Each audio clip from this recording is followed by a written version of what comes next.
Okay, amazing day mga ka-JMC. Ayan, so welcome back to my channel. Ayan, so meron naman akong bagong i-update sa inyo. Ito si Gent 105 fixed gear natin. Ayan, so available po yan dito sa JMC Bikes Bicol, Ocampo, Camarines Sur.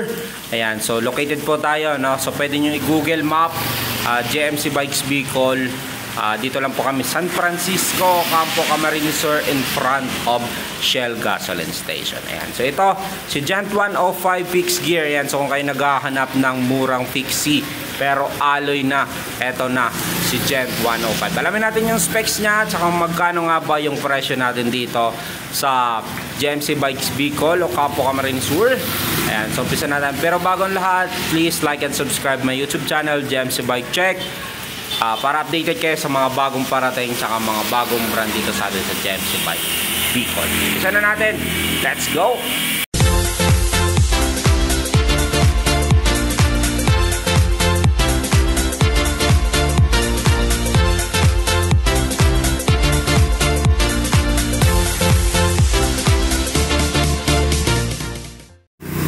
Amazing day mga ka-JMC. Ayan, so kung kayo po ay naghahanap ng fixed gear, sulit na.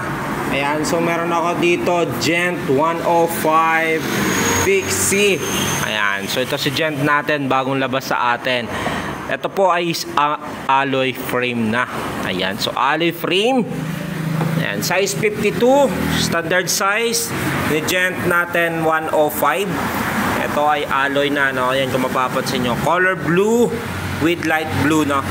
Ng color combination niya. Sa top tube niya, naka-tubular. Yan, sa kanyang set tube, yan, syempre tubular din yan. Meron niyang kasamang caution sign. Then ito, 3565 na yung code niya. Ayan. So ito is an alloy chain stay niya. Yan, so CR Gent. Yan nakalagay. Sa kanyang chain stay, wala namang masyado. Okay. Down tube. Yan, dito nakalagay mismo yung mismong brand niya. Then meron niyang lagayan ng battle cage sa mga gustong lagyan, no? Ayan. So dito naman sa kanyang seat post, and quick release. Hindi mo na kailangan ng tools yan para i-adjust.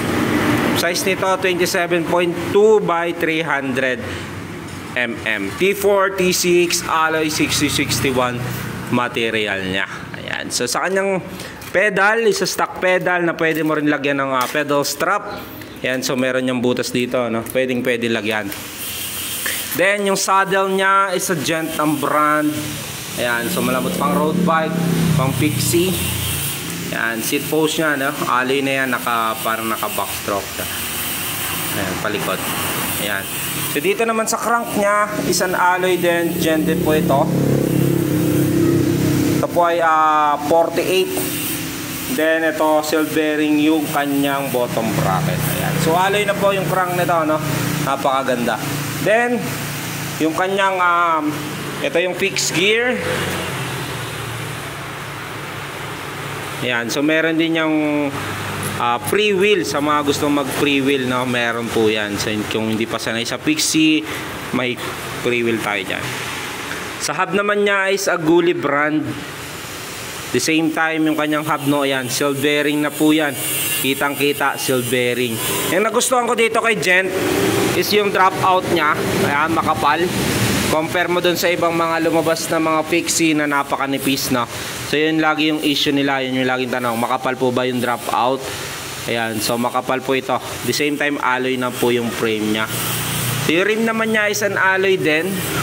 Gent ang brand. Sa gulong nya is 700 by 28C. Ayan.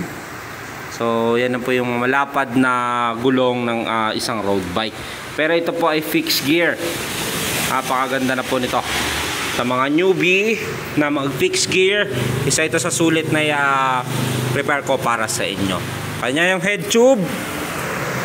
Ayan, dito nakalagay yung kanyang Gent na brand. Head tube, headset niya is a 4444 non-tapered. Alloy yung kanyang stem, alloy yung kanyang drop bar. Fourth lang nito yung mismong steel, no, chromoly steel. Then hub niya alloy. So mismong ang baka lang po dito kay Gent 105 is yung fork. Then yung kanyang spokes, siyempre yung kadena. Saka yung sprocket lang, no. Yan lang po yung bakal dyan. Ayan. So kung meron pang tanong niyan dati, nung naalala ko kung sumasabit nga ba yung gulong sa pedal, kayo na po magsabi kung nasabit. So far hindi ko pa naman siya nakikita. Ayan, kahit lagyan ko yan ng pedal, ayan, wala naman. Okay, so yan po yung madalas na tanong dyan. So sa drop bar nya, yan, may kasama na rin po yung bar tape.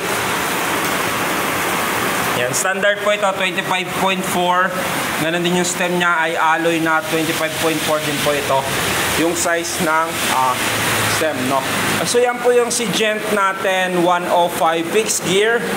Is an alloy frame na alloy yung kanyang stem. Seat post. Yan, Gent yung kanyang saddle, alloy yung kanyang stem, alloy yung kanyang drop bar, may kasama na siyang bar tape, alloy yung kanyang hub, naka-seal bearing Gulli ang brand, alloy rin 700 by 28C. The same time yung kinagandahan nito, ayan, so seal bearing bottom bracket, and then alloy yung kanyang crank, no? Yan, so yan po yung Gent 105 natin is 5,700 only. So yan po yung Gent 105 fixed gear.